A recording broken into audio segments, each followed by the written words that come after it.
Nathan Emerson, CEO of Propertymark. Where do we see Propertymark in 2031? Talk to me.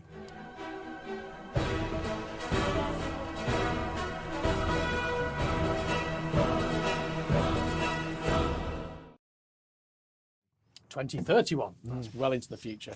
I would like to think that Propertymark will, by then, and let's be ambitious, and hopefully representing the industry as a whole, with absolute 100% membership. That would be the actual goal.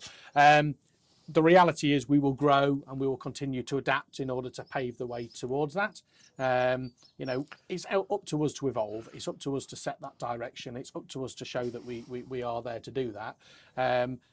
Where the future will be technology-wise is a very exciting point. Where the future will be actually as an industry itself and how we actually operate day to day will be very different. It may not be the way that we operate today. So I think not only have we a responsibility to understand where we are today, but also to understand where we're going to be tomorrow. And that's quite a research piece. Do you still see the separate organisations of ALA and ANEA and all the other subsectors? I think the disciplines are never going to change really, unless somebody comes up with a new model of property living. And you look at that, they're talking 40-year mortgages now. They're talking about obviously extended tenancy contracts. I mean, you could, who knows? In the end of, in 10 years' time, they could bring out lifetime tenancies. I don't know where that's going to go. I think how that evolves will change what disciplines are there and how those disciplines do. But that won't be driven by us. That will be driven by the consumer and central government, really. And again, do you still see the levels of having regional reps? I mean, if you don't mind me saying, the one thing I'm quite pleased about on a personal level is that the reps, the average age seems to be in the 30s, which can only be good news for the...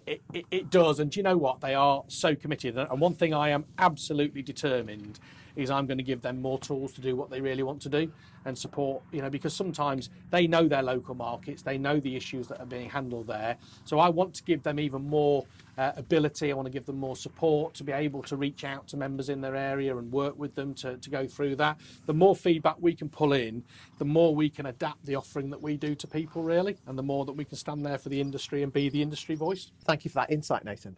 You've been a star. Thank you, Chris.